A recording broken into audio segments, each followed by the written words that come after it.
Today in history.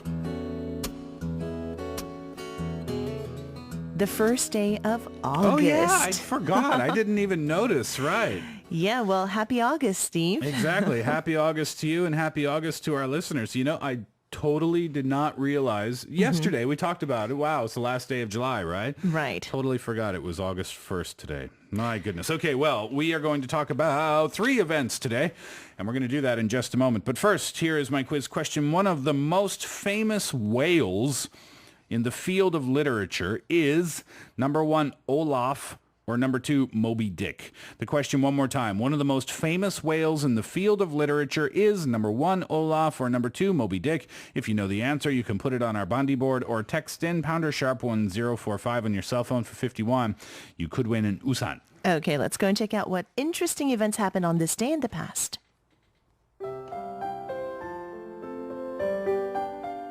Today in history. In 1819, author Herman Melville was born. In 1936, designer Yves Saint Laurent was born. And in 1981, MTV made its debut. 1819년 오늘 작가 Herman Melville이 출생했고요. 1936년에는 디자이너 Yves Saint Laurent이 태어난 날이고 또 1981년에는 MTV가 첫 방송을 시작한 날입니다. But we begin today with a renowned author who gave us one of the greatest novels of the sea ever. And he is, of course, Herman Melville, author of the iconic novel Moby Dick, or The Whale, or the most famous whale villain in the world of literature. Whale villain, exactly. Well, Melville was born on this day in 1819, and since a very early age, he was renowned for his writing skills. In fact, he won his first award at the age of, guess what? 8. Wow. When he also wrote the earliest surviving piece of writing, which was a letter dedicated to his aunt. Wow. All right. Well, he spent quite a number of years working, living, and experiencing a life on the sea, which soon became the inspiration for one of the most renowned novels in American literature, The Tale of Moby Dick, published in 1851. Melville's prose and writing style has earned him many accolades and recognitions, and he is now considered as one of the great American writers and a leading figure in American Romanticism. Absolutely. I didn't realize that it was 1851 when that book was written. I thought it was later than that. Me too. Maybe like early 1900s. Yeah, right.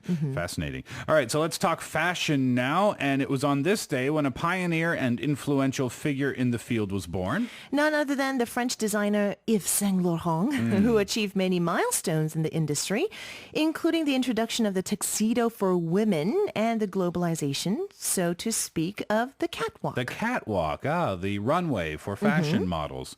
Well, this is because he was instrumental in introducing non-European cultural references in his collections.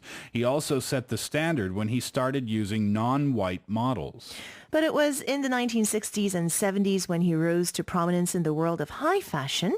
He was the mastermind of popular trends such as the beatnik look, safari jackets, tight pants, high boots, and his most famous legacy, tuxedo for women, which was dubbed Le Smoking. Okay, yeah. Yves Saint Laurent, a very famous fashion designer, and he introduced so many things to the fashion world, didn't he?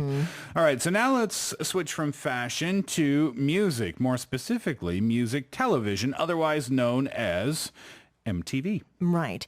It was on this day in 1981 that MTV, or as you said, music television, made its debut at 12:01 a.m. with the word "Ladies and Gentlemen, Rock and Roll," and played over a video footage of the launch of the first space shuttle, the Columbia. 6, 5, 4. We've gone for main engine start. We have main engine start.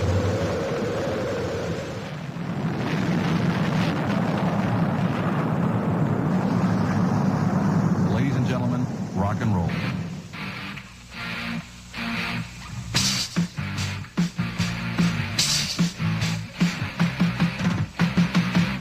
This is it.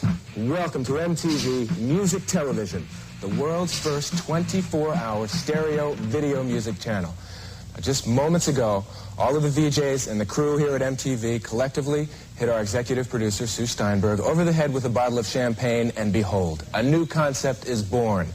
The best of TV combined with the best of radio. Now, starting right now, you'll never look at music the same way again. We'll be right back to introduce the other VJs and the other folks who are going to be with cool. us on Yeah. MTV. Very, very cool. A monumental moment. 1981, huh? Now, MTV, not so popular anymore for its music videos, I mean, more for its reality TV shows, True. right? Well, the very first video that MTV featured was the Buggles. Video Killed the Radio Star. One of Remember my that favorite one? songs. Although the idea of combining music, video, and broadcast dates to way back in the 60s, MTV became a stepping stone for the industry to explore new channels of communication with the younger audience, thanks to Robert Pittman, considered as the father of MTV. And there's a picture of him there on Point in Radio. And today, MTV reaches out to more than 440 million households around the world. And these three letters have gone beyond music programming to become a symbol of the younger generation, as well as various social, political, and environmental agendas. Yeah, it's interesting. You know, the days of the music video, you go back to the early 1980s and you think of Michael Jackson's Thriller and what music videos used to be. Now with YouTube and the way that music is spread these days, MTV has kind of changed its image a little bit, I think. True. I mean, you can get music videos online so easily. Exactly. That you don't really have to tune in for it on MTV. Yeah, that's right. I believe there's a song by another group called Internet Killed the Video Star. Yeah, by a different group. Yeah. All right, well, that's going to do it for today in history. Before we finish up the answer to the quiz question, it was one of the most famous whales in the field of literature is, and the answer number 2, Moby Dick. All right, so we'll be back on Monday with more from the past, and we'll be back in just a sec with Steve Miller. It's Friday morning's Travel Notes right around the corner. Here is the song from the very first video that ever played on MTV on this day way back in 1981. It's the Buggles. Video Killed the Radio Star.